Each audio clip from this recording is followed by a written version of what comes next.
Got 11 minutes of our most requested and favorite comics from Zanies. Killer Bees, John Campanera, A. Whitney Brown, Tim Wilson, Beth Donahue. A couple of these people have become real good friends of the show, and we thank them for their support. Like Killer Bees, although we didn't get off to a good start early on with Bees, when he took exception to the way in which I told him we had to hurry up and get on the air. 103, the big but friendly. Man. 103. Ian the Terrible.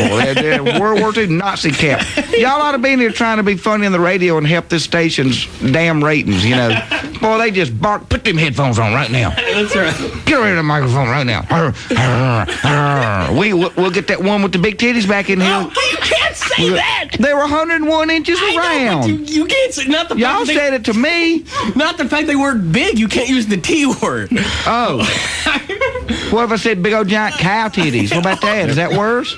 Oops, you weren't supposed to swear. Pursuant to Article 7 of the FCC's rules and regulations, I'm making an announcer's arrest. Now, hands on the wall, feet back, and spread 'em. Repeat after me. I, Killer Bees, I, Killer Bees, hereby pledge not to get Ian in trouble by saying the T word not even once. Not to get in trouble. Say the T word. You promise not to say the T word. I promise not to say the T word. I feel like a boob, Ian. KDF, Nashville's rock and roll station, RAU Speedwagon, and we'll do rock and roll coming up from Brian Adams in just a second. More Brian Adams tickets on the way, 741. And in the studio with us is the Killer Bees, back at Zanies tonight. Smoke-free show tonight, and then one show again on Thursday, 2 Friday, Saturday, and then one again on Good morning, everybody. Save up. Bees there tonight. Bees, is good to have you back. Where you been? You traveling around? Man, I've been coast to coast. We've been all over the place since I saw you last. We were in Alaska last month. How'd that go? Great, man. 80 inches of snow on the ground. We saw 53 mooses, a lot of Eskimos. Oh, if you're ever rubbing noses with an Eskimo during the winter, don't stick your tongue out against it or it'll freeze to them. Oh, yeah. Public service announcement. How do Eskimos French kiss, perhaps? Is there... From a long way off. No, I tell you how they do it. Because of the wind chill factor, they can't let the howling wind hit their wet saliva glands. Yeah. Anyway, what they do, and I learned about saliva glands down at John A. Gupton School of Mortuary Science. Anyway, a leading School of Mortuary Science here in the Southeast for many, many years. You studied to become a mortician? As a matter of fact, yeah. Matter of fact, I've done sutures from here to the Parthenon and back. But yeah, I know what trocar buttons are. Hey, free pass to the Killer Bee Show. Anybody call in and tell me what a trocar button is? Okay, all right.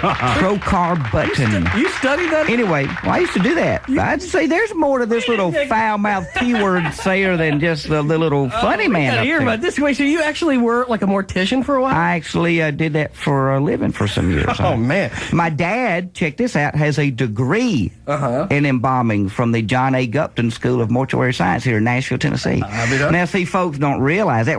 When my little bitty pet alligator died when I was 7 years old, my dad embalmed it himself. Oh, we were in Kosciuszko, Mississippi at the time because we had money. Anyway, what a touching father and son moment. My the pet. Dad, my gator crowed. Wah. What was the turning point in your life when you realized, no, I don't want to be a mortician after all. I think I'm going to go for comedy? I mean... You don't want to hear this. I do want to. No, you don't want to hear this. I do want to hear. What was Faye, come sit on my lap. You see. What happened? Well, I tell you what, man. Now, see, in the old days, when I was working in the funeral home, we also owned a 911 ambulance. We ran the police emergency calls. Back in the old days, before your municipalities took over the ambulances, the funeral home people owned the ambulance. So we cut out the middleman. Slowly out there. They're going to like take their time. Hey, if we picked up old people, we'd run them on by the funeral home. Y'all, you know, you could kill two birds with one. You could really make some headway business-wise today. Man, I tell you what, we had this one funeral home, and this isn't funny and anything like that, but you know me. Anyway, and at least the T word is not involved in this story. Anyway, nice. But anyway, I'll always remember, man, one of the main selling points on our brochure about our funeral home was that there were no steps to climb up and down. Oh, really? Well, yeah, because, you know, a lot of old people go to the funerals and all, but that was one of our things where there's put that in the ad. No steps for Granny to have to climb up and down to go see her, you know. Grandpa. And see, and And folks, I want y'all to know I'm the only one sitting in the booth not laughing here because because I was in the business. And at what age were you then? And you can just give me rounded up. At what age were you when you actually touched a live pair of breasts? Then. From the same person, or two live ones in one room? with blood coursing through them still. Now listen to that, man. And y'all only talking about me last time I was here. Look, I'm blushing, man. I'm turning red. Although one time, Bees, that's why.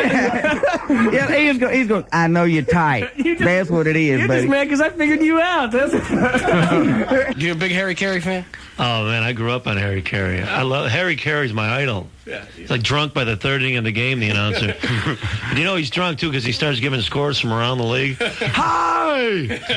We got a shutout brewing in Milwaukee. The end of 7, the Indians 5, the Packers 2. I could sure use another bud, Steve. I'm not totally wasting enough of it. That's great. But he's drunk because he gets excited over the dumbest things. Yeah. You're watching the game and out of nowhere you hear, "Hi! Check out the sombrero on that kid down there. That's a good-looking youngster, huh?" Like, what the hell was that all about? Don't forget Friday night's midget night here at the ballpark. Anybody accompanying a legal midget gets in free. Hey, and let's refrain from what the kids were doing last year, tossing the midgets over the sidewall to let their buddies in.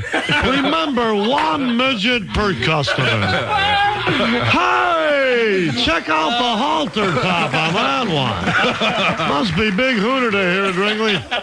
Flash your Hooters at the gate, you get in free. Coming up on the bottom of the 5th. Speaking of 5th, I could sure use some more scotch. I'm not totally hammered enough as it is. That's great. Well, the big picture. All right. Whitney Brown. Well, I want to talk about Boris Yeltsin, coming to the United States to ask for money, Mm-hmm. Because you got to hand it to the Russian people, For 1,000 years, they've been a nation of cowering peasant serfs, Right. And they had the revolution, rose up by the dozens, to protect their right to freedom. Yep. And they had a good idea, and the idea was, well, for one thing, it's shocking to me to think that who would ever imagine, that the fatal flaw in communism would turn out to be that there's no money in it.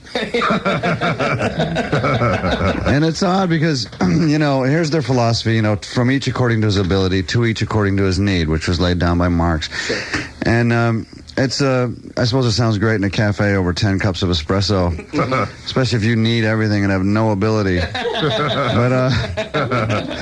But we shouldn't laugh at them because they suffered for 75 years. And, they have proven once and for all to the world that nobody ever again will oppress them for more than 75 years in a row. But they struggled for their ideals, and their ideals were into a more just society, where people didn't exploit their fellow man. And they figured if they took the financial incentive out of exploiting your fellows, that people wouldn't do it. Now realizing that people exploit each other just for the fun of it. And the only difference under communism, your boss is as broke as you are, so you're working for a guy who's in a bad mood all the time.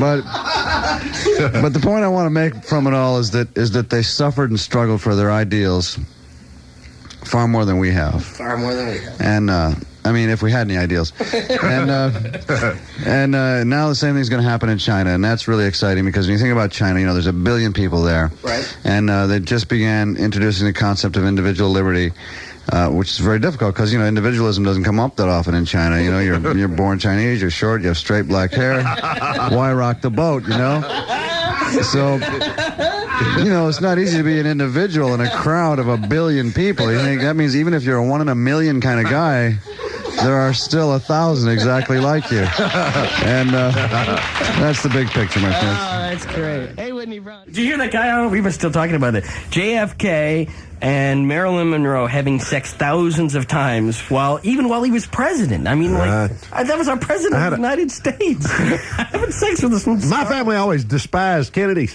You ever had that uncle in your family that lied like a dog? Yeah. You know what I mean? Yeah, sure. I had an uncle one time. You walk up to him, you go, where were you November 22nd, 1963?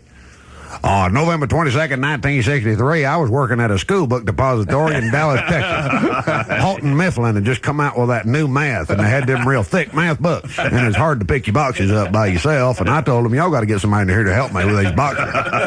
And they hired a fellow named Lee, something, I can't remember his name. But he'd been in the Marine Corps, and I, of course, was in the Navy for 5 years. And he kept bragging about what a great shot the Marine Corps was as opposed to the Naval Forces. I said, I tell you what, you little pink-old commie bastard. This afternoon at lunch, I want you to go back to your boarding house and bring back your rifle. I got 2 tickets to the Texas Theater. Says you can't hit that manhole cover down there by that grassy knoll. You know, he cracked off 4 shots. Damn, for President of the United States didn't drive by at that exact moment. We felt real bad about that. That's great. Well, yeah.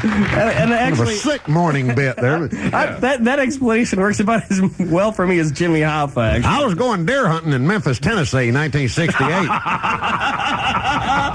Don't get started with that. Tonight, Beth Donahue on stage at Zany's, just walking past the front desk, and somebody called up and asked, "Want to know what time you're going to be on stage tonight?" I lie. I swear. Somebody likes me. Yeah, they sure do. And all of us here like you too. No, you don't. Yes, we do. I'm redeeming myself slowly. Well, last time you were here, you were very contentious. You were in a bad mood. And maybe it was my special day. Your special day. I'm scared to find out about your special day. You have troubles with your special days? No, I don't have troubles, actually. And I actually try not to do a lot of feminine hygiene humor. But I do have one joke that is exceptional. You know the commercial where the mom and the daughter are driving along the station wagon? Right. And the daughter looks at the mother and says, "Mom, do you ever have that not so fresh feeling?" Right. Like you're going to say that to your mom. Right, you're going to turn or anybody else on the planet for that matter. Right. Now, my mom's my best friend, okay? Right. And, I mean, she's way cool, but I can't even see us, like, driving home from the mall. Hey, Mom, does your beaver stink? I really hate to ask you that, but I got cats following me around. And Mrs. Pauls keeps calling and hanging up.